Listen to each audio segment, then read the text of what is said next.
अस्सलाम वालेकुम dear students and welcome to all of you students. आज हम एक नया यूनिट स्टार्ट करने जा रहे हैं, लेकिन यूनिट को स्टार्ट करने से पहले हम कुछ इंपॉर्टेंट टर्म्स को यहाँ पे डिस्कस करेंगे।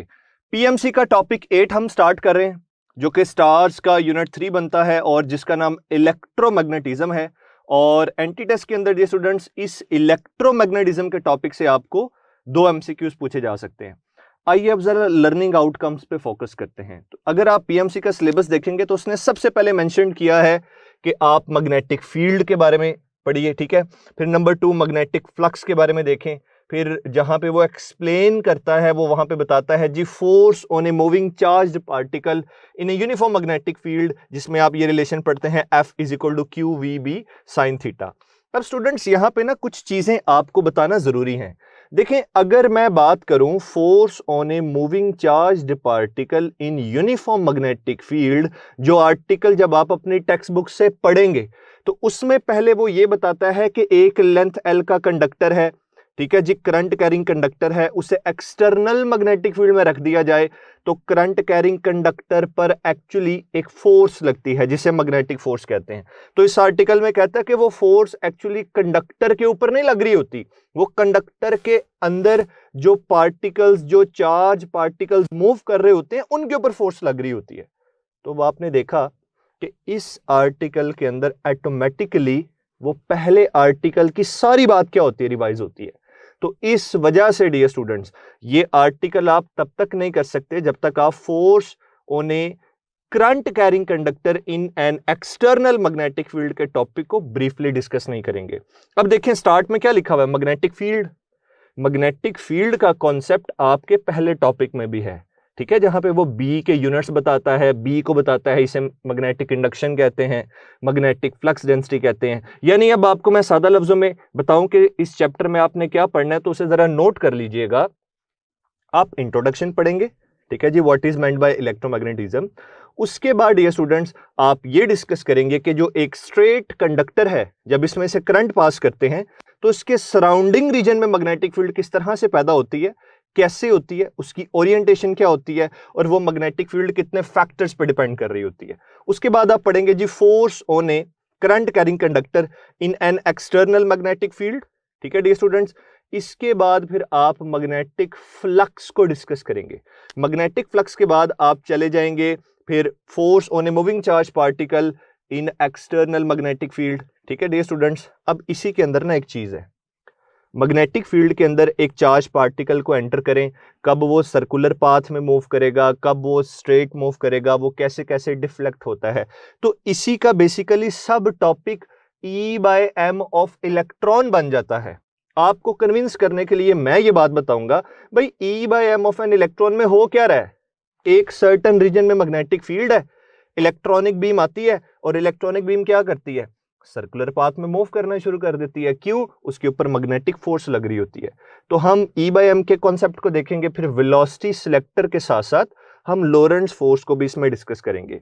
तो यहां पे बेटा आप ये चीज याद रखिए कि 3 चीजें हो गई। आप एक तो E/m को देखेंगे, ठीक है जी, दूसरा वेलोसिटी सिलेक्टर के साथ साथ लॉरेंट्ज फोर्स को भी देखेंगे। तो इसी के अंदर हम लॉरेंट्ज फोर्स भी देख लेंगे। तो इसके अंदर मजीद 2 सब टॉपिक्स हैं जो आपने स्टडी करने होंगे। तो आइए डियर स्टूडेंट्स हम आज का लेक्चर स्टार्ट करते हैं, जिसमें सबसे पहले हम मैग्नेटिक फील्ड के कॉन्सेप्ट को डिस्कस करेंगे। तो स्टूडेंट्स मैग्नेटिक फील्ड के कॉन्सेप्ट को डिस्कस करने से पहले मैं अगर आपसे ये पूछूं कि मुझे बताएं एक चार्ज जो कि रेस्ट में है ये किस तरह की फील्ड प्रोड्यूस करता है, तो आपका क्या आंसर होगा? चार्ज रेस्ट में है और जो चार्ज रेस्ट में होता है ये इलेक्ट्रिक फील्ड को प्रोड्यूस करता है। ये बात आप लोगों ने चैप्टर नंबर 12 में भी पढ़ी हुई है कि the charge at rest will produce only electric field. अब ये तो बात हम लोगों ने कर ली, करंट की वजह से मैग्नेटिक फील्ड पैदा होती है। तो अब हम बात करेंगे मूविंग चार्जेस की, कि अगर एक चार्ज है, ठीक है जी, और ये चार्ज क्या है dear students, it is moving charge. तो मूविंग चार्ज की वजह से कौन सी फील्ड पैदा होती है? अब बहुत से बच्चे यहां पे पता क्या समझते हैं कि सिर्फ मैग्नेटिक फील्ड पैदा होती है। No dear students, moving charge की वजह से इलेक्ट्रिक और मैग्नेटिक दोनों फील्ड्स पैदा होती हैं, ये बात याद रखिएगा। लेकिन हम मूविंग चार्ज की डिस्कस सिर्फ मैग्नेटिक फील्ड को कर रहे होते हैं। तो अगर एक चार्ज मूव कर रहा है तो a moving charge will produce electric field as well as magnetic field. तो ये आपने याद रखना है। तो इसलिए मैं यहां पे लिखूंगा electric field, E dot F का मतलब इलेक्ट्रिक फील्ड है एंड एम डॉट एफ का मतलब है मैग्नेटिक फील्ड। तो मूविंग चार्ज इलेक्ट्रिक फील्ड और मैग्नेटिक फील्ड दोनों को प्रोड्यूस करता है। तो इस बात को आपने याद रखना है। अब स्टूडेंट्स, अगर मैं इलेक्ट्रोमैग्नेटिज्म की बात करूं कि इलेक्ट्रोमैग्नेटिज्म क्या है, तो इसे हम ऐसे कई दफा डिफाइन करते हैं, the study of interplay between electricity and magnetism. दोबारा सुन ले मैंने क्या बोला, study of interplay between electricity and magnetism. Electricity basically current है ना, इसलिए मैं इलेक्ट्रिसिटी की बात कर रहा हूं, इलेक्ट्रिसिटी, ठीक है, एंड मैग्नेटिज्म। अच्छा, अगर मैं आपसे ये कहूं कि what is meant by the magnetism, तो आप कहेंगे जी it is all about the magnetic effects of current. ठीक है जी। तो इलेक्ट्रोमैग्नेटिज्म में हमने देखा it is the study of interplay between electricity and magnetism, that's fine. अब स्टूडेंट्स मैग्नेटिक फील्ड को डिस्कस करते हैं। लेट्स से जी मेरे पास एक स्ट्रेट कंडक्टर है, ये रहा जनाब आपका एक स्ट्रेट कंडक्टर, और सपोज कर लेते हैं डियर स्टूडेंट्स इस स्ट्रेट कंडक्टर में से ना करंट पास कर रहा है, ठीक है, और जो करंट पास कर रहा है उसकी डायरेक्शन है बॉटम टू टॉप, यानी ये करंट पास कर रहा है बॉटम से टॉप। तो एक्सपेरिमेंटली ये देखा गया है कि एक करंट कैरिंग कंडक्टर के सराउंडिंग रीजन में मैग्नेटिक फील्ड होती है। तो वो मैग्नेटिक फील्ड की जो डायरेक्शन आप राइट हैंड रूल से निकालते हो कि अगर थंब करंट की डायरेक्शन बता रहा हो तो कर्लिंग फिंगर्स क्या कर रही होंगी, ये मैग्नेटिक फील्ड की डायरेक्शन बता रही होंगी। ठीक है, और एक छोटी सी बात बता देता हूं कि अगर ये कंडक्टर है ना, ठीक है, और इसमें करंट है बॉटम टू टॉप, तो अगर आप इसे ऊपर से ऑब्जर्व करोगे तो magnetic field lines anti clockwise होंगी, और अगर आप इसे नीचे से ऑब्जर्व करोगे तो मैग्नेटिक फील्ड लाइंस क्लॉकवाइज होंगी। तो ये भी जरा याद रखिएगा। अब डियर स्टूडेंट्स, मैं बात कर रहा था कि करंट फ्लो कर रहा है दैट इज आई, तो इस कंडक्टर के सराउंडिंग रीजन के अंदर इस तरह से एक मैग्नेटिक फील्ड मौजूद होगी लाइक दिस।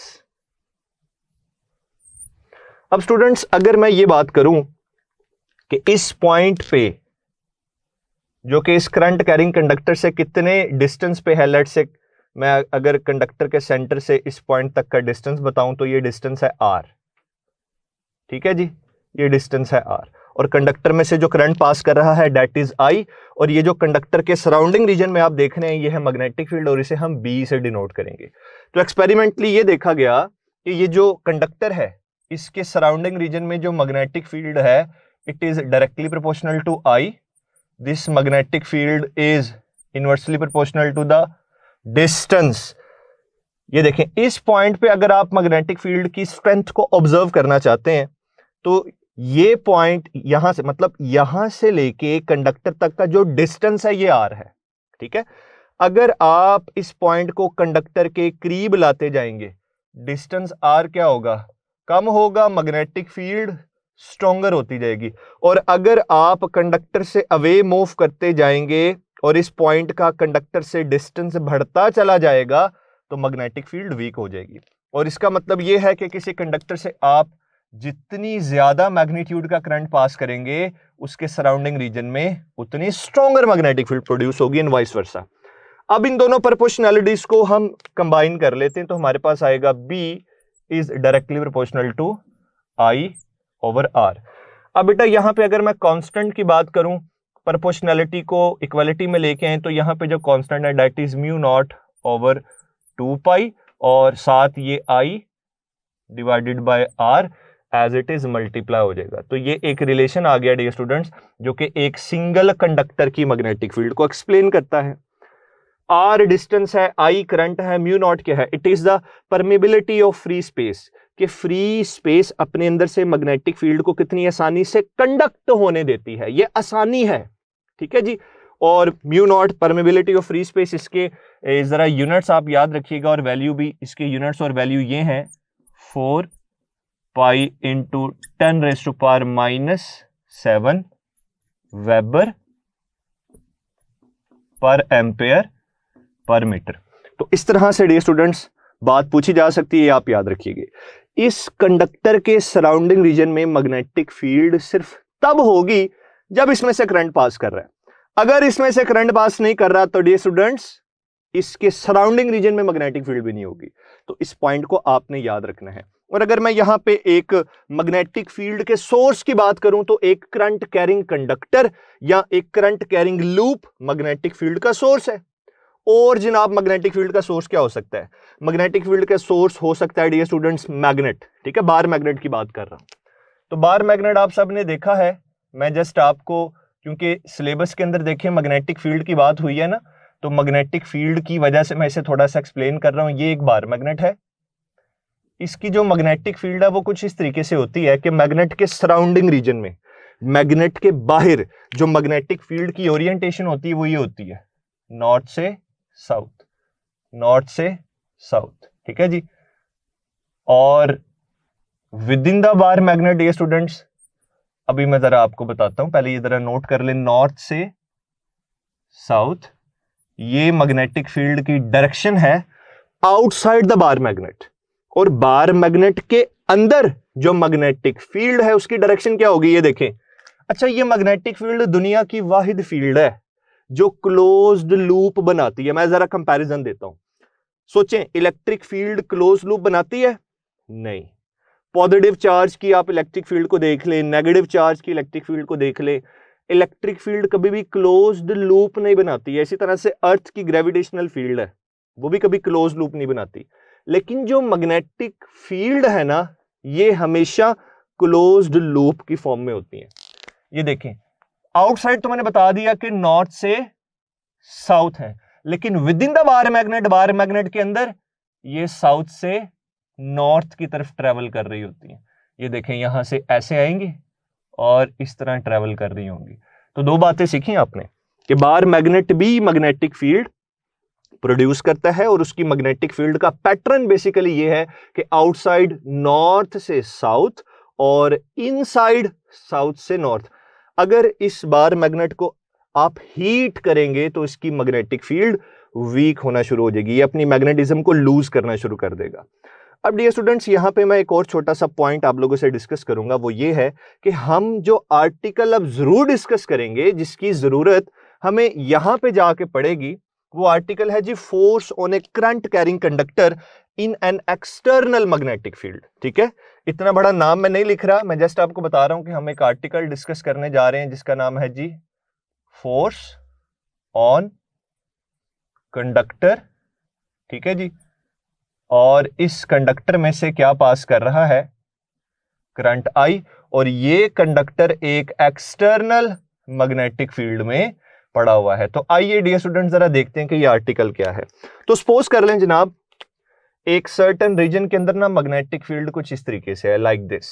ये एक एक्सटर्नल मैग्नेटिक फील्ड को मैं शो कर रहा हूं, this is the external magnetic field. ठीक है, और अब स्टूडेंट्स एक और चीज याद रखें कि अगर इस मैग्नेटिक फील्ड के अंदर मैं एक करंट कैरिंग कंडक्टर को प्लेस करवा दूं, अब वो जो करंट कैरिंग कंडक्टर है, लेट्स से मैं उसे ऐसे प्लेस करवा देता हूं। Now this is your current carrying conductor. ठीक है जी, और इस करंट कैरिंग कंडक्टर को हमने मैग्नेटिक फील्ड में एक सर्टेन एंगल पे रखा हुआ है, वो है एंगल थीटा। ठीक है, और ये क्योंकि ये करंट कैरिंग कंडक्टर है तो इसमें से करंट पास कर रहा है, तो आप यूं समझ लें कि हमने इसे बैटरी या सेल से अटैच किया हुआ है। ये तो इसमें से जो कन्वेंशनल करंट पास करेगा वो लाइक इस तरीके से होगा, करंट यूं जाएगा इस तरीके से, और यहां से डियर स्टूडेंट्स दोबारा इस टर्मिनल में वापस आ जाएगा। What is the angle between conductor and magnetic field? Magnetic field एक वेक्टर क्वांटिटी है, ठीक है जी, बी से इसे डिनोट करते हैं। कंडक्टर और मैग्नेटिक फील्ड के दरमियान एंगल थीटा है। It has been observed, practical इस चीज को देखा गया, एक्सपेरिमेंट्स ये बताते हैं कि जब एक करंट कैरिंग कंडक्टर को एक्सटर्नल मैग्नेटिक फील्ड में रखते हैं तो करंट कैरिंग कंडक्टर की अपनी मैग्नेटिक फील्ड इस एक्सटर्नल मैग्नेटिक फील्ड से इंटरेक्ट करती है, जिसके नतीजे में इस कंडक्टर पे फोर्स लगती है, और वो फोर्स सर्टेन फैक्टर्स पे डिपेंड करती है। वो फैक्टर्स क्या है मैं आपसे शेयर कर देता हूं। वो फैक्टर्स ये स्टूडेंट्स जो आपने ऐसे स्टडी किए थे कि ये जो फोर्स है जो कंडक्टर पे लगेगी, it is directly proportional to current I, this force is directly proportional to the strength of magnetic field. This force is directly proportional to the length of conductor inside the magnetic field. यानी conductor की वो length जो magnetic field के influence में है, ये उसकी बात हो रही है। और force is directly proportional to sine of alpha, where alpha is the angle between conductor and magnetic field. अगर इन सारे फैक्टर्स को हम कंबाइन कर दें स्टूडेंट्स, तो हमारे पास एक फॉर्मूला आ जाता है जो कि ये है, F is proportional to I L B sin of alpha. अगर हम तमाम फिजिकल क्वांटिटीज के SI यूनिट्स को यूज करें और इस प्रोपोर्शनैलिटी को इक्वालिटी में लेके आए, तो डियर स्टूडेंट्स हम एक रिलेशन लिख सकते हैं जो कि ये है, F is equal to I L B sin of alpha. Students magnitude form तो आप लोगों ने देख ली जो कि है F is equal to I L B sine alpha.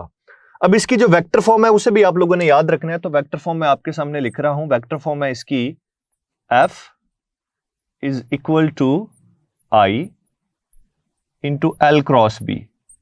अब बहुत से बच्चे यहां पे ये सोचते हैं कि सर ये जो लेंथ है ये तो वेक्टर हो नहीं सकती, तो आपने यहां पे इस लेंथ के ऊपर एक एरो हेड लगा दिया, मतलब इसे वेक्टर के तौर पे शो कर दिया है। तो याद रखिएगा स्टूडेंट्स, ये जो फैक्टर है ना एल वेक्टर का, ये है जी डायरेक्शन ऑफ करंट फ्लो। इस कंडक्टर के अंदर करंट फ्लो की डायरेक्शन को वेक्टर एल रिप्रेजेंट करता है। तो वेक्टर एल क्या है? डायरेक्शन ऑफ करंट फ्लो है with in the length of the conductor. तो इसी तरह से डियर स्टूडेंट्स, अब अगर मैं यहां पे ये बात करूं कि मैक्सिमम फोर्स कब हम निकाल सकते हैं और मिनिमम फोर्स कब निकाल सकते हैं, तो ये जरा देखिएगा।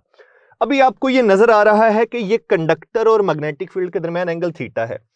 अगर इस कंडक्टर को मैं बिल्कुल इस तरीके से ऐसे प्लेस करूं तो फिर कंडक्टर यूं वर्टिकल हो जाएगा, कंडक्टर और मैग्नेटिक फील्ड के दरमियान एंगल 90 डिग्री होगा। और ये फॉर्मूला हमें ये बताता है कि जब कंडक्टर और मैग्नेटिक फील्ड के दरमियान एंगल 90 डिग्री होगा डियर स्टूडेंट्स, तो फोर्स मैक्सिमम होगी। तो वो फोर्स मैक्सिमम आप कैसे निकाल सकते हैं? आप ऐसे निकालेंगे, मैक्सिमम फोर्स जो कि कंडक्टर के ऊपर लगेगी that will be equal to I L B. और ऐसा कब होगा? जब एंगल कितना होगा? 90 डिग्री होगा। तो साइन 91 हो जाएगा और जो मैक्सिमम फोर्स है डियर स्टूडेंट्स ये आपके पास आ जाएगी, F max is equal to I L B. अब स्टूडेंट्स इस एक्सप्रेशन से हम इस पोजीशन में है कि हम यहां से भी मैग्नेटिक फील्ड को डिस्कस करें। यह वजह है कि यह आर्टिकल भी आपको पढ़ना पड़ेगा। तो स्टूडेंट्स अगर मैग्नेटिक फील्ड को यहां से सेपरेट करें तो बी फील्ड का जो फॉर्मूला है वो है जी B is equal to F max divided by I into L. तो अब जरा बी के यूनिट्स की बात कर लेते हैं। तो बी के यहां से जो यूनिट्स बन रहे हैं वो ये डियर स्टूडेंट्स, फोर्स के न्यूटन, करंट के एम्पेयर और लेंथ के मीटर। तो newton per ampere per metre.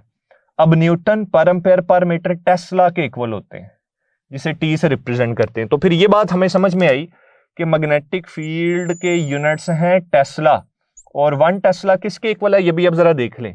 MCQs में आपको पूछा जा सकता है, the strength of magnetic field 1 tesla is equal to 1 newton per ampere per metre. और अगर मैं इसके सीजीएस यूनिट्स की बात करूं तो वो है गॉस, तो इसे 10⁴ गॉस भी लिखा जाता है। तो ये आपने याद रखना है स्टूडेंट्स, इसके जो मैंने आपको यूनिट्स बताए हैं। अच्छा जी, अब यहां पे एक बड़ी जबरदस्त किस्म की बात बताने लगा हूं। ये जो बी है ना, इसे कैसे कैसे पुकारा जा सकता है, इसके कितने नाम हैं, ये बात बड़ी अहम है स्टूडेंट्स। तो देखें जरा, अब मैं बी के बारे में डिस्कस करने जा रहा हूं कि बी के कितने नाम हैं यहां पे जी। नंबर 1, बी को कहते हैं मैग्नेटिक फील्ड। इस चीज को पहले याद रखिए कि इसे मैग्नेटिक फील्ड कहते हैं। इसे मैग्नेटिक फील्ड स्ट्रेंथ भी कहते हैं। देखें जी, दूसरा नाम मैंने आपको यहां पे बता दिया जो ये है इसे बोला जाता है मैग्नेटिक फील्ड स्ट्रेंथ। ठीक है जी। एक इसका और नाम है, हाँ जी, आप में से कोई बता सकता है? सोचें जरा, शाबाश, कि इसका क्या नाम हो सकता है। इसका एक और नाम है डियर स्टूडेंट्स, इसे बोलते हैं मैग्नेटिक इंडक्शन। Magnetic induction. अच्छा जी, एक रह गया अभी, एक और है। तो जिन्हें ये नाम पता है वेल एंड गुड, जिन्हें नहीं पता वो जरा याद रखें। अगर एमसीक्यू के अंदर बात की जा रही हो कि मैग्नेटिक फील्ड इतने टेस्ला है, तो ये भी बात की जा सकती है मैग्नेटिक फील्ड स्ट्रेंथ इतने टेस्ला है, मैग्नेटिक इंडक्शन इतने टेस्ला है। एक और नाम है स्टूडेंट्स, वो भी आप याद रखें, वो मैं यहां पे लिख देता हूं, वो है जी magnetic flux density. Magnetic flux density. अच्छा जरा सोचें, ये वर्ड कहां पे यूज करता है आपकी टेक्स्ट बुक के अंदर? स्टूडेंट्स, जहां पे आप मैग्नेटिक फ्लक्स को डिस्कस करते हैं ना, वहां पे वो मैग्नेटिक फ्लक्स डेंसिटी की बात करता है। जैसे मैं यहां पे बताने लगा हूं कि मैग्नेटिक फ्लक्स डेंसिटी बी को हम ऐसे भी डिफाइन करते हैं, it is the magnetic flux per unit area. तो magnetic flux per unit area के भी यूनिट्स क्या होंगे? टेस्ला होंगे। तो ये याद रखना है। तो ये देखें, यहां से मैंने बता दिया कि ये जो बी है ये क्या है, ये मैग्नेटिक फ्लक्स डेंसिटी है। तो ये जो tesla, newton per ampere per metre या गॉस किसके यूनिट्स हैं? बी के। और बी को किस किस नाम से पुकारा जा सकता है स्टूडेंट्स? ये आपके सामने, ये आपने याद रखने हैं। तो चार मैंने इसके डिफरेंट जो नेम्स हैं वो आपको बता दिए। अब डियर स्टूडेंट्स, आइए हम एक और नया पॉइंट सीखते हैं। वो ये है डियर स्टूडेंट्स कि आपकी टेक्स्ट बुक के अंदर ये लिखा हुआ है कि जब दो कंडक्टर्स के दरमियान सेम डायरेक्शन में करंट होगा ना, तो एक दूसरे को अट्रैक्ट करेंगे। और अगर दो कंडक्टर्स के दरमियान करंट ऑपोजिट डायरेक्शन में है तो वो एक दूसरे को रिपेल करेंगे। तो एक्चुअली होता क्या है, इन दो स्ट्रेट कंडक्टर्स के दरमियान मैग्नेटिक फील्ड का इंटरेक्शन है। उस इंटरेक्शन को समझते हैं और ये देखते हैं कि दो स्ट्रेट कंडक्टर्स के दरमियान क्यों अट्रैक्शन हो जाती है और क्यों रिपल्शन हो जाती है। तो इसके लिए डियर स्टूडेंट्स, सपोज कर लें कि हमारे पास ना दो स्ट्रेट कंडक्टर्स है, एक ये कंडक्टर है और एक ये कंडक्टर, और मैं ये सपोज कर रहा हूं कि इन दोनों कंडक्टर्स में जो करंट है वो बॉटम टू टॉप है। अब डियर स्टूडेंट्स, जैसे लेक्चर के स्टार्ट में मैंने आपको ये बात बताई थी कि स्ट्रेट कंडक्टर के सराउंडिंग रीजन में एक मैग्नेटिक फील्ड पैदा होती है और उस मैग्नेटिक फील्ड की ओरिएंटेशन आपको पता है। जैसे मैं अगर इस तरीके से बात करूं कि ये कंडक्टर है, ठीक है, ये एक स्ट्रेट कंडक्टर है और इसमें करंट है बॉटम टू टॉप, तो आप राइट हैंड रूल से ये निकाल सकते हैं। जैसे देखें, थंब क्या करेगा, करंट की डायरेक्शन बताएगा और ये जो कर्लिंग फिंगर्स हैं ये मैग्नेटिक फील्ड को बता रही होंगी। तो स्टूडेंट्स, इसी तरह से आप जब राइट हैंड रूल के थ्रू इस इंडिविजुअल कंडक्टर और इस इंडिविजुअल कंडक्टर की मैग्नेटिक फील्ड को ऑब्जर्व करते हैं ना, तो आपको ये बात समझ में आती है कि इन दोनों कंडक्टर्स के एग्जैक्ट सेंटर में इस कंडक्टर की वजह से पैदा होने वाली मैग्नेटिक फील्ड और इसकी वजह से पैदा होने वाली मैग्नेटिक फील्ड सेम डायरेक्शन में नहीं है, ऑपोजिट डायरेक्शन में है। मतलब अगर एक मैग्नेटिक फील्ड यूं आ रही है तो एक मैग्नेटिक फील्ड यूं जा रही है, मतलब इस तरीके से क्रॉस कर रही हैं। अब मैंने वर्ड क्या बोला? क्रॉस। क्या दो इलेक्ट्रिक फील्ड लाइंस आपस में क्रॉस करती हैं? No dear students. जिस तरह से दो इलेक्ट्रिक फील्ड लाइंस आपस में एक दूसरे को क्रॉस नहीं करती, दो मैग्नेटिक फील्ड लाइंस भी एक दूसरे को क्रॉस नहीं करेंगी। तो ये जो आपको सेंट्रल रीजन नजर आ रहा है डियर स्टूडेंट्स, यहां पे दो मैग्नेटिक फील्ड लाइंस एक दूसरे को क्रॉस नहीं करेंगी और मैग्नेटिक फील्ड एक दूसरे से अवे मूव कर जाएंगी और मैग्नेटिक फील्ड यहां सेंट्रल रीजन में जीरो हो जाएगी। और इस रीजन की बात करें, यहां पे स्ट्रॉन्गर मैग्नेटिक फील्ड होगी। इस रीजन की बात करें, यहां पे स्ट्रॉन्गर मैग्नेटिक फील्ड होगी। तो स्ट्रॉन्गर मैग्नेटिक फील्ड वाले रीजन से ये है जनाब स्ट्रॉन्गर मैग्नेटिक फील्ड का रीजन। स्ट्रॉन्गर मैग्नेटिक फील्ड वाले रीजन से ये रहा स्ट्रॉन्गर मैग्नेटिक फील्ड का रीजन। ये जहां पे मैंने एरोस लगाए हैं, यानी ये टिक लगाए हैं, ये स्ट्रॉन्गर मैग्नेटिक फील्ड का रीजन है। यहां से वीकर की तरफ एक फोर्स लगती है, तो इस वजह से डियर स्टूडेंट्स अट्रैक्शन होती है। तो यहां पे क्या हो रहा होगा? अट्रैक्शन। तो इस पॉइंट को आपने याद रखना है। आइए अब जरा ये देखते हैं स्टूडेंट्स कि अगर दो कंडक्टर्स में करंट हो ऑपोजिट डायरेक्शन में, देन क्या होता है। तो इसके लिए आप सपोज कर लें कि एक आपका ये स्ट्रेट कंडक्टर है, ठीक है जी, एक आपका ये स्ट्रेट कंडक्टर है, एक में करंट बॉटम टू टॉप है और एक में करंट टॉप टू बॉटम है, यानी दोनों के अंदर करंट की डायरेक्शन ऑपोजिट है। और एक छोटी सी बात जो यहाँ पे भी याद रखनी है कि इस कंडक्टर में से भी सेम करंट आई पास कर रहा था, इस कंडक्टर में से भी सेम करंट आई पास कर रहा है। तो यहाँ पर भी सपोज कर लें यहाँ पे करंट आई पास कर रहा है, यहाँ से भी करंट आई पास कर रहा है। तो अगर आप फिर एक काम करें, इस स्ट्रेट इंडिविजुअल कंडक्टर की मैग्नेटिक फील्ड को देखें बाय राइट हैंड रूल, और इस स्ट्रेट इंडिविजुअल कंडक्टर की मैग्नेटिक फील्ड को देखें बाय राइट हैंड रूल, तो हमें यह समझ में आएगा कि इन दोनों कंडक्टर्स के सेंटर में मैग्नेटिक फील्ड सेम डायरेक्शन में है, लाइक दिस, जैसे मैं करके दिखा रहा हूं। ये दो मैग्नेटिक फील्ड लाइंस यूं जा रही हैं, या यूं जा रही होंगी लेट्स से, या इस तरीके से यूं। तो इनके सेंटर में मैग्नेटिक फील्ड लाइन रीइंफोर्स कर रही हैं, एक दूसरे के पैरेलल मूव कर रही हैं। तो सेंटर में इसकी और इसकी मैग्नेटिक फील्ड मिलके स्ट्रॉन्गर मैग्नेटिक फील्ड बना देगी। तो अब जो इसका ये सेंट्रल रीजन है, ये स्ट्रॉन्गर मैग्नेटिक फील्ड का रीजन है, ठीक है जी। यहां पे स्ट्रॉन्गर बी मौजूद होगी, और इस सेंट्रल मैग्नेटिक फील्ड को अगर यहां पर मौजूद मैग्नेटिक फील्ड और यहां पर मौजूद मैग्नेटिक फील्ड से कंपेयर किया जाए, तो ये भी वीकर रीजन है मैग्नेटिक फील्ड का इसके मुकाबले में, और ये भी वीकर रीजन है इसके मुकाबले में। तो अब जो फोर्स लगेगी वो कहां से कहां लगेगी, स्ट्रॉन्गर मैग्नेटिक फील्ड के रीजन से वीकर की तरफ लगेगी। तो ये जो दो कंडक्टर्स आपको नजर आ रहे हैं डियर स्टूडेंट्स, ये एक दूसरे से अवे मूव करेंगे, लिहाजा इन दोनों के दरमियान जो फोर्स होगी वो रिपल्सिव फोर्स होगी। तो इस तरीके से स्टूडेंट्स आपने ये बात याद रखनी है कि अट्रैक्टिव फोर्स कब होगी, अट्रैक्शन कब होगी, रिपल्सिव फोर्स कब होगी। तो ये सारे पॉइंट्स आपने याद रखने, एमसीक्यूज में आपको ये पूछे जा सकते हैं। अब डियर स्टूडेंट्स ये देखें, एक छोटा सा रिलेशन आपके सामने है। लेट्स से मैं एक छोटा सा एमसीक्यू डिस्कस करता हूं जिसे आप खुद सॉल्व करेंगे, लेकिन मैं आपको गाइड करूंगा कि इसे सॉल्व कैसे करना है। बेटा मैं ये कहता हूं कि एक एक्सटर्नल मैग्नेटिक फील्ड है जिसकी स्ट्रेंथ है 2 टेस्ला। इसके अंदर एक कंडक्टर पड़ा हुआ है, उस कंडक्टर की लेंथ है 1.5 मीटर, और उस कंडक्टर में से जो करंट पास कर रहा है वो है जनाब 10 एम्पियर का। जब इतनी स्ट्रेंथ की मैग्नेटिक फील्ड में इतनी लेंथ का कंडक्टर इतना करंट कैरी करता है, तो उसके ऊपर एक मैग्नेटिक फोर्स लगती है जो कि है 15 न्यूटन। तो बताइए कि कंडक्टर और मैग्नेटिक फील्ड के दरमियान एंगल कितना है।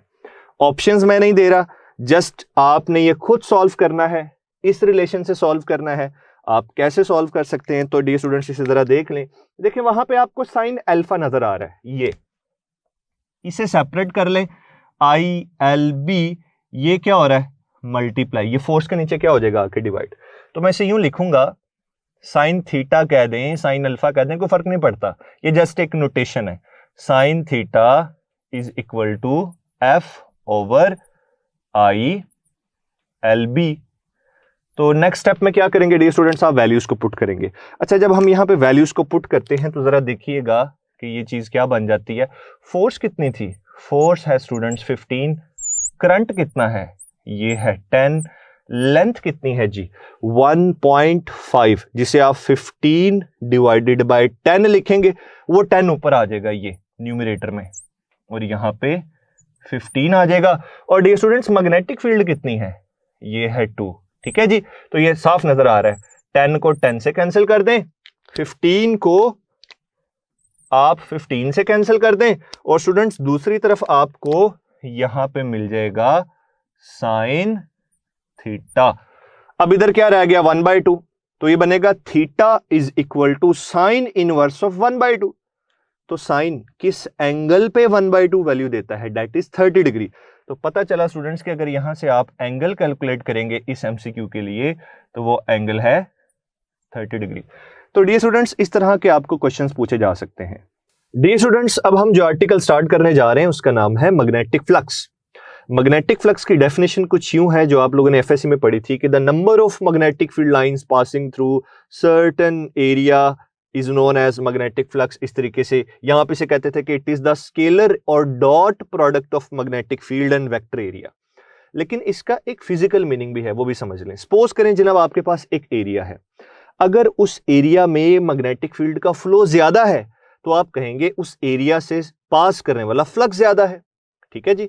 और अगर किसी सर्टेन एरिया में मैग्नेटिक फील्ड का फ्लो कम है तो आप कहेंगे कि उसकी सरफेस से पास करने वाला मैग्नेटिक फ्लक्स कम है। तो डियर स्टूडेंट्स, वैसे तो फ्लक्स को फाई से रिप्रेजेंट करते हैं, क्योंकि हम मैग्नेटिक फ्लक्स को डिस्कस कर रहे हैं इसलिए हम लिखेंगे phi B, which is defined as the dot product of B and A. B magnetic field है और ए वेक्टर एरिया है। अगर इसके डॉट प्रोडक्ट को एक्सपेंड करें तो डियर स्टूडेंट्स ये बनता है बी ए कॉस थीटा। अब जरा इस बात को समझते हैं कि ये जो चीज हमने लिखी है ये क्या है। बी क्या है? It is the magnitude of this B. A क्या है? ये स्केलर एरिया है, सरफेस एरिया है। It is the magnitude of vector area. और थीटा क्या है? It is the angle between vector area and magnetic field. तो अब डियर स्टूडेंट्स हम ये डिस्क्राइब करेंगे कि फ्लक्स कब मैक्सिमम हो सकता है और कब मिनिमम हो सकता है। अगर कोई मुझसे ये पूछे कि सर मैग्नेटिक फ्लक्स कितने फैक्टर्स पर डिपेंड करता है, तो मैं फॉर्मूला से बात करूंगा। मैं कहूंगा देखें भाई, साफ नजर आ रहा है कि ये जो मैग्नेटिक फ्लक्स है ये बी की वैल्यू पर डिपेंड करता है, जो मैग्नेटिक फ्लक्स है ये ए की वैल्यू पर डिपेंड करता है, मैग्नेटिक फ्लक्स थीटा एंगल पर डिपेंड करता है बिटवीन बी एंड ए। तो सपोज कर लेते हैं डियर स्टूडेंट्स, हमारे पास ना एक सर्टेन एरिया है लाइक दिस, ऐसे ये एक सर्टेन एरिया है, ठीक है जी, और ये मैग्नेटिक फील्ड के रास्ते में कुछ इस तरीके से पड़ा हुआ है और ये एरिया वेक्टर है। तो ये देखें, मैंने सरफेस एरिया के ऊपर एक नॉर्मल वेक्टर ड्रॉ किया, तो स्टूडेंट्स अब ये एक वेक्टर एरिया बन गया। और ये एरिया मैग्नेटिक फील्ड के रास्ते में इस तरीके से पड़ा हुआ है कि मैग्नेटिक फील्ड लाइंस और वेक्टर एरिया के दरमियान जो एंगल है डियर स्टूडेंट्स वो है 0। तो ये देखें, ये जो आपको ब्लू लाइंस ऑलमोस्ट नजर आ रही हैं ये मैग्नेटिक फील्ड की डायरेक्शन है। तो आप देख सकते हैं कि वेक्टर एरिया और मैग्नेटिक फील्ड के दरमियान एंगल कितना है, ये एंगल है 0 डिग्री, ठीक है। अब यहां पे ना दो तरीकों से बात की जाती है जहां पे बच्चा कंफ्यूज हो जाता है। देखिए, अगर मैं with respect to vector area बात करूंगा तो बात कुछ और है, और अगर मैं with respect to surface area यानी स्केलर एरिया के तौर पे बात करूंगा तो एंगल किसी और तरीके से डिस्कस करेंगे। अब जरा गौर से सुनिएगा, मैं ये कह सकता हूं कि this vector area is parallel to magnetic field. तो बी और ए पैरेलल वेक्टर्स हैं इसलिए एंगल 0 डिग्री है। मैं ये कह सकता हूं कि surface area is making an angle of 90 degree with magnetic field, यानी ये जो मैग्नेटिक फील्ड लाइंस हैं ये इस एरिया में से परपेंडिकुलरली कट क्रॉस करके गुजर रही हैं, ठीक है। तो दो तरीकों से बात की जाएगी कि सरफेस एरिया के लिहाज से बात की जा रही है या वेक्टर एरिया के लिहाज से बात की जा रही है। तो स्टूडेंट्स अगर हम इसे सॉल्व करें तो देखें, आपके पास जो फ्लक्स आएगा वो मैक्सिमम आएगा। Maximum magnetic flux will be equal to B A cos 0 degree आएगा। ये वैल्यू जरा यहां पे पुट कर दें, कॉस 0 क्या हो जाएगा 1, तो मैग्नेटिक फ्लक्स आपके पास बी ए आ जाएगा। अब स्टूडेंट्स यहां से हम इस पोजीशन में हैं कि हम यूनिट्स को भी जल्दी से डिस्कस कर लेते हैं कि what are the units of magnetic flux. तो आइए जरा देखते हैं स्टूडेंट्स, बी के यूनिट्स आप सबको पता है। बी के क्या यूनिट्स होते हैं? टेस्ला, ठीक है जी। एरिया के मीटर स्क्वायर। टेस्ला किसके बराबर है? Newton per ampere per metre into metre square. तो देखें अब जरा यहां पे क्या होगा, ये 1 मीटर से कैंसिल हो जाएगा, और जो मैग्नेटिक फ्लक्स है जिसके हम यूनिट्स को डिस्कस कर रहे हैं स्टूडेंट्स, फर्दर मैं उसे यहां पे लिखूंगा, ये बन जाएगा न्यूटन मीटर पर एम्पेयर, ठीक है जी, न्यूटन मीटर पर एम्पेयर। और स्टूडेंट्स इसी को हम लोग वेबर बोलते हैं।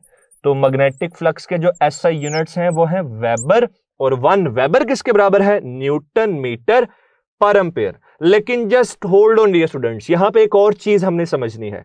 ये आपको एम्पेयर नजर आ रहा है स्टूडेंट्स? एक काम करते हैं, ये देखें, अब आपने ना इसके ऊपर फोकस करना है कि मैं क्या करने जा रहा हूं और आपको इसके एक और यूनिट्स कैसे बना के दे रहा हूं। ये आपको एमसीक्यू में पूछे जा सकते हैं। एम्पेयर करंट आपको याद होगा, I is equal to Q divided by T। 1 ampere is equal to 1 coulomb divided by 1 second. तो अब मैं यही करने लगा हूं।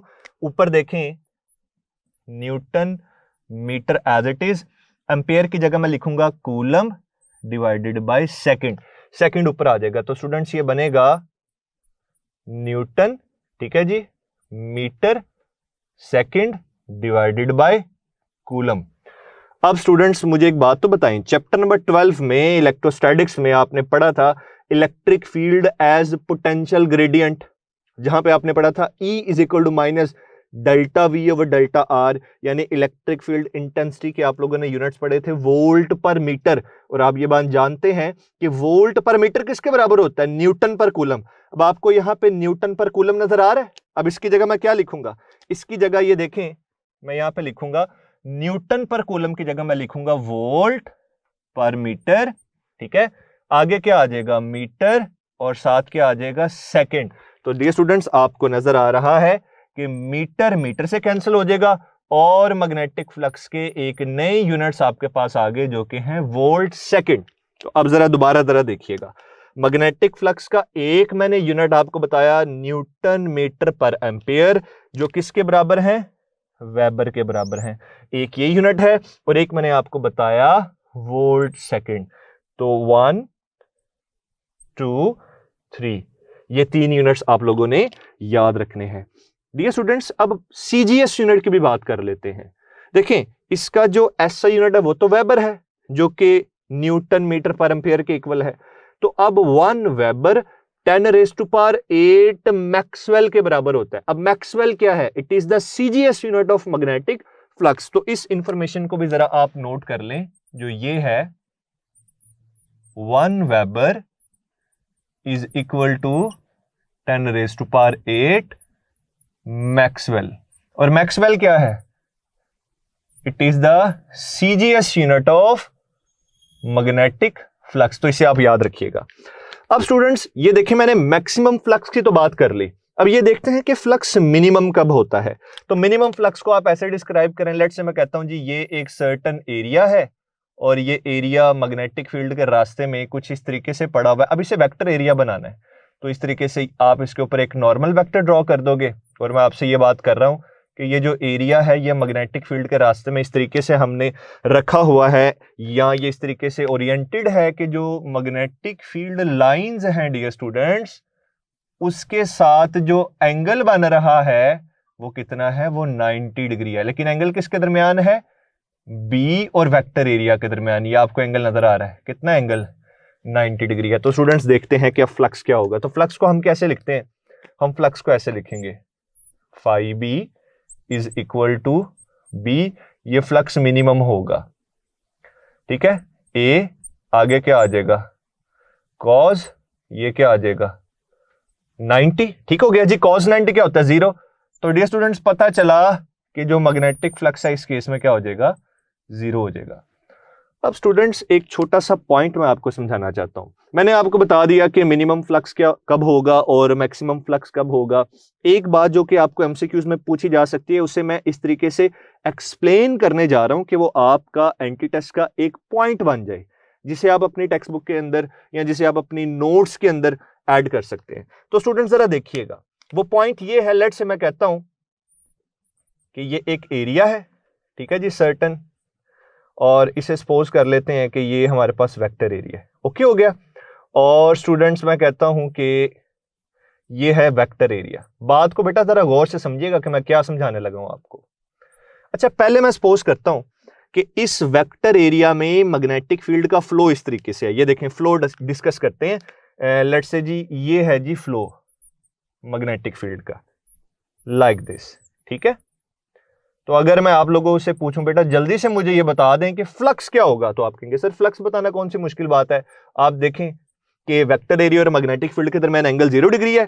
तो यहां पे जो इनिशियल फ्लक्स है, इनिशियल बात कर रहा हूं मैं, इनिशियल आप कहेंगे सर जी फाई इनिशियल फ्लक्स है बी ए, यानी ये वाला केस मैंने यहां पे रिपीट कर दिया। तो अब इसे आपने याद रखना है कि फ्लक्स इनिशियली कितना था। एक काम करते हैं डियर स्टूडेंट्स, मैग्नेटिक फील्ड के फ्लो को रिवर्स करते हैं। पहले मैग्नेटिक फील्ड थी इस तरीके से, अब मैग्नेटिक फील्ड के फ्लो को रिवर्स करने का मतलब है अब मैग्नेटिक फील्ड ऐसे करते हैं। तो देखते हैं क्या होता है। तो स्टूडेंट्स जब आप मैग्नेटिक फील्ड के फ्लो को रिवर्स करेंगे तो ये देखें मैं एक और कलर से शो कर रहा हूं कि अब ये मैग्नेटिक फील्ड का फ्लो बन गया, ठीक है। अब ये मैग्नेटिक फील्ड का फ्लो बन गया। अब मुझे एक बात बताएं, वेक्टर एरिया इस तरफ है, मैग्नेटिक फील्ड इस तरफ है, एंगल कितना हो गया 180। तो फाइनली जो आप फ्लक्स निकालेंगे यहां पे, बल्कि मैं यहां लिख देता हूं, ये देखें बेटा फाइनल फ्लक्स फाइनल, तो आप कैसे निकालेंगे, बी ए cos 180, और cos 180 क्या होता है? -1। तो पता चला कि ये जो फ्लक्स होगा अब नेगेटिव हो जाएगा, ठीक है, ये आ जाएगा बी ए। तो ये फाइनल फ्लक्स आ गया। अब दो चीजें हैं, एमसीक्यू में आपको फाइनल फ्लक्स भी पूछा जा सकता है, एमसीक्यूज में आपको इनिशियल फ्लक्स भी पूछा जा सकता है अगर ये सिनेरियो डिस्कस किया जा रहा हो। और सबसे इंपॉर्टेंट जिसके पूछने के चांसेस सबसे ज्यादा हैं, चेंज इन फ्लक्स क्या है। आइए जरा देखते हैं कि फ्लक्स का चेंज क्या है। तो स्टूडेंट्स फ्लक्स का चेंज आप ऐसे निकालेंगे, delta phi is the change in flux, ये होगा जी final flux minus initial flux. तो स्टूडेंट्स फाइनल फ्लक्स क्या था? माइनस बी ए, ये फॉर्मूले का माइनस एज इट इज, और इनिशियल फ्लक्स बी ए। तो स्टूडेंट्स ये क्या बन जाएगा? -2 बी ए। तो ये हमारा आंसर है डियर स्टूडेंट्स। अच्छा, इस पूरी एग्जाम्पल से, इस पूरी डिस्क्रिप्शन से, इस पूरी एक्सप्लेनेशन से हमने सिर्फ एक बात सीखी है, वो ये है डियर स्टूडेंट्स कि ये जो आपको मैग्नेटिक फ्लक्स नजर आ रहा है ना, मैग्नेटिक फ्लक्स जीरो हो सकता है, मैग्नेटिक फ्लक्स पॉजिटिव हो सकता है, मैग्नेटिक फ्लक्स नेगेटिव हो सकता है। तो इस फ्लक्स के बारे में आपने ये बात याद रखनी है कि जो फ्लक्स है, ये मैं फ्लक्स, अब इसका ये मतलब नहीं है कि मैं यहां लिख रहा हूं तो सर शायद ये बता रहे हैं कि इनिशियल फ्लक्स, मैं जस्ट जर्नली फ्लक्स को डिस्कस कर रहा हूं कि बच्चों जो फ्लक्स है ये पॉजिटिव भी हो सकता है, फ्लक्स नेगेटिव भी हो सकता है, और जो फ्लक्स है ये जीरो भी हो सकता है। अब बहुत से बच्चे ना ये शोर करते हैं, नहीं सर ये कैसे नेगेटिव हो सकता है, फ्लक्स तो एक स्केलर क्वांटिटी है और स्केलर क्वांटिटी का नेगेटिव के साथ कोई लेना देना ही नहीं है। तो स्टूडेंट्स ये negative sign actually magnetic field के रिवर्सल को डिस्कस कर रहा है। I do agree with you कि मैग्नेटिक फ्लक्स क्या है, एक स्केलर क्वांटिटी है, ठीक है जी, लेकिन ये जो नेगेटिव साइन है ये मैग्नेटिक फील्ड की डायरेक्शन से रिलेटेड है कि पहले मैग्नेटिक फील्ड इस तरह थी, अब मैग्नेटिक फील्ड ऐसे है। तो ये रिवर्सल को डिस्कस करता है कि मैग्नेटिक फील्ड कैसे चेंज हुई है। अब डियर स्टूडेंट्स यहाँ पे एक और छोटा सा पॉइंट मैं आप लोगों से डिस्कस करूंगा, और वो ये है कि अगर आपको एमसीक्यू इस तरीके से पूछा जाए, जरा गौर कीजिएगा, तो फिर आप उसे कैसे सॉल्व करेंगे। लेट्स से मैं कहता हूं कोई सर्टेन रीजन है जनाब आपके पास, उस रीजन में जो मैग्नेटिक फील्ड है उसकी वैल्यू आपको गिवन है, और मैग्नेटिक फील्ड की जो वैल्यू है वो ये है जी 40 आई कैप प्लस 18 के कैप, ठीक है, and this is weber per metre square. यहां पे अब आपने परेशान होना है, सर आपने ये क्या किया, सर मैग्नेटिक फील्ड के यूनिट्स को लिख दिया वेबर पर मीटर स्क्वायर, ये कैसे पॉसिबल है। अभी मैं इसे भी डिस्कस करता हूं, लेकिन उससे पहले ये एमसीक्यू देखिए। तो ये एक सर्टेन रीजन के अंदर बेटा मैग्नेटिक फील्ड आपको गिवन है, ठीक है जी। इस मैग्नेटिक फील्ड के अंदर ना एक लूप मौजूद है, ठीक है, जो एक्स वाई प्लेन के अंदर फ्लैट पड़ा हुआ है, और उसका एरिया है जी 5 सेंटीमीटर स्क्वायर, ठीक है, और ये जो आपको एरिया गिवन है ये सरफेस एरिया गिवन है। तो आप फ्लक्स बताइए कि इस एरिया से पास करने वाला जो मैग्नेटिक फ्लक्स होगा वो कितना होगा। स्टूडेंट डिफरेंट ऑप्शंस मैं आपको दे सकता हूं, लेकिन मैं इसे डायरेक्ट सॉल्व करूंगा क्योंकि मैंने यहां पे आपको एक पॉइंट समझाना है, वो जरा पॉइंट को समझिएगा। अच्छा एक काम करते हैं, ये देखें जरा डायरेक्शंस जरा यहां पे देख लेते हैं ना, एक्स वाई और जी, एक्स एक्सिस, वाई एक्सिस, जी एक्सिस। वो कहता है कि एक लूप जिसका एरिया 5 सेंटीमीटर स्क्वायर है ना, वो एक्स वाई प्लेन के अंदर फ्लैट पड़ा हुआ है, और एक सर्टेन रीजन में इतनी मैग्नेटिक फील्ड है। तो इस मैग्नेटिक फील्ड की वजह से इस एरिया, ठीक है, जो लूप का एरिया, इसे पास करने वाला फ्लक्स कितना होगा, और ये कहां पड़ा है, एक्स वाई प्लेन में। तो देखें जरा मैं ड्रॉ करके देने लगा हूं। तो यूं सपोज कर लेते हैं कि ये जो लूप होगा ना, ये इस रीजन के अंदर अंदर होगा। ये मैं लूप नहीं ड्रॉ कर रहा, ये जस्ट मैं बता रहा हूं कि इसके अंदर अंदर कहीं लूप होगा, ये वो रीजन है, ठीक है जी। ये मतलब है कि एक्स वाई प्लेन के अंदर पड़ा है। ये काम करते हैं, फ्लक्स कैलकुलेट करते हैं। लो जी, फ्लक्स का फॉर्मूला क्या होता है, फाई बी, ये किसके बराबर आ जाएगा बेटा, बी डॉट ए। अब यहां पे मसला बन गया, वो ये है कि मैग्नेटिक फील्ड वेक्टर है, वो तो हमें गिवन है, ये देखें गिवन है, लेकिन ये स्टूडेंट्स वेक्टर एरिया नहीं गिवन। आपको तो जो एरिया दिया वो स्केलर है।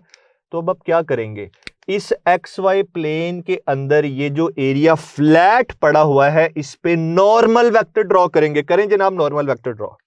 जब नॉर्मल वेक्टर ड्रॉ करेंगे, ये मैंने कर दिया इसके ऊपर नॉर्मल वेक्टर ड्रॉ, तो आप देख सकते हैं कि जब ये एरिया वेक्टर बनेगा तो इसकी डायरेक्शन किधर है, जी एक्सिस के लॉन्ग। यानी मैं क्या लिखूंगा, के कैप, एक ऐसा यूनिट वेक्टर जो कि डायरेक्शन को स्पेसिफाई करता है। वैल्यूज पुट करते हैं यहाँ पे।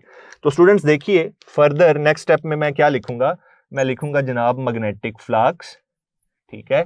वैल्यू आ जाएगी स्टूडेंट्स 40 आई कैप प्लस 18 के कैप, ठीक है। इसका डॉट प्रोडक्ट लेना है 5 सेंटीमीटर स्क्वायर। मैं अक्सर कहा करता हूं सेंटीमीटर स्क्वायर का मतलब है कि बेटा सेंटीमीटर 2 दफा मल्टीप्लाई हो रहा है। अब 1 सेंटी क्या होता है, 10⁻⁻²। अब ये 2 मल्टीप्लाई हो रहे हैं, 10⁻⁻² मल्टीप्लाइड बाय 10⁻⁻², तो ये 10⁻⁻4 हो जाएगा। तो ये आ जाएगा 5 इंटू 10⁻⁻4 मीटर स्क्वायर में लिख रहा साथ। यहां पे मैं लिखूंगा के कैप। अब आपको पता चला मैंने के कैप क्यों लिखा, क्योंकि एरिया जो सरफेस एरिया है वो एक्स वाई प्लेन में पड़ा हुआ है फ्लैट, ठीक है। जब उसे वेक्टर बनाएंगे तो उसकी डायरेक्शन जी एक्सिस के होंगी, इसलिए मैंने क्या लिखा है, के कैप लिखा है। अब अक्सर स्टूडेंट्स कहते हैं इस तरह के क्वेश्चंस आ जाए ना, फिर आपका सवाल होता है बड़ा जबरदस्त, सर इसका मतलब ये हुआ कि हम वेक्टर्स की मल्टीप्लिकेशन को भी करें। नो डियर स्टूडेंट्स, देखें बेसिक्स तो आप सबकी क्लियर है ना। आपने फर्स्ट ईयर में डॉट प्रोडक्ट को पढ़ा था, तो आपने वहां पे ये छोटा सा ट्रिक नहीं पढ़ा था कि आई वालों को आई वालों से मल्टीप्लाई कर दें, जे वालों को जे वालों से कर दें, के वालों को के वालों से कर दें। अब यहाँ पे आई कैप तो है, इधर है ही नहीं, तो निगलेक्ट कर दें, छोड़ दें इसे। यहाँ पे क्या है, 18 के कैप, ठीक है जी। तो मैग्नेटिक फील्ड का वो हिस्सा जो जी एक्सिस स्केल होगा उससे जस्ट इससे मल्टीप्लाई कर दें। तो स्टूडेंट्स जब हम इसे मल्टीप्लाई करेंगे तो जो मैग्नेटिक फ्लक्स है ना प्यारे बच्चों, ये आ जाएगा 90 इंटू 10⁻⁻4, ठीक है। और साथ में यहां पे यूनिट्स लिख दूंगा वेबर। तो स्टूडेंट्स ये हमारे पास मैग्नेटिक फ्लक्स आ जाएगा। और अब मजे की बात यह है कि ये मैंने आपकी टेक्स्ट बुक की एग्जाम्पल को सॉल्व करके आपको समझाया है, क्योंकि आप लोग बॉदर नहीं करते। आप लोग अपने टेक्स्ट बुक में आर्टिकल के फौरन बाद जो एग्जाम्पल दी होती है आप उसे सॉल्व नहीं करते। तो देखें कितनी इंपॉर्टेंट है। टेक्स्ट बुक में ये डायग्राम भी नहीं बनी हुई, तो कोशिश कीजिएगा कि जहां पे ये एग्जाम्पल है बेटा वहां पे ये डायग्राम ड्रॉ कर ले। अब देखें यहां पर मैंने एक बात की कि मैग्नेटिक फील्ड के यूनिट क्या है, यह है जी वेबर पर मीटर स्क्वायर। अब यहां पे एक टर्म इंट्रोड्यूस करवाने लगा हूं जो कि है मैग्नेटिक फ्लक्स डेंसिटी। ये देखें ये रिलेशन आपको नजर आ रहा है। यहां से जरा देखते हैं मैग्नेटिक फ्लक्स डेंसिटी क्या है। Magnetic flux density is magnetic flux per unit area. तो students magnetic flux per unit area is equal to magnetic flux density, ठीक है जनाब। अब मैग्नेटिक फ्लक्स के यूनिट्स क्या हो गए, वेबर एरिया के मीटर स्क्वायर, ठीक है बेटा। अब कई बच्चों को यकीन ही नहीं आता कि weber per metre square actually tesla ही है, क्योंकि बी के यूनिट्स देखने ना आपने।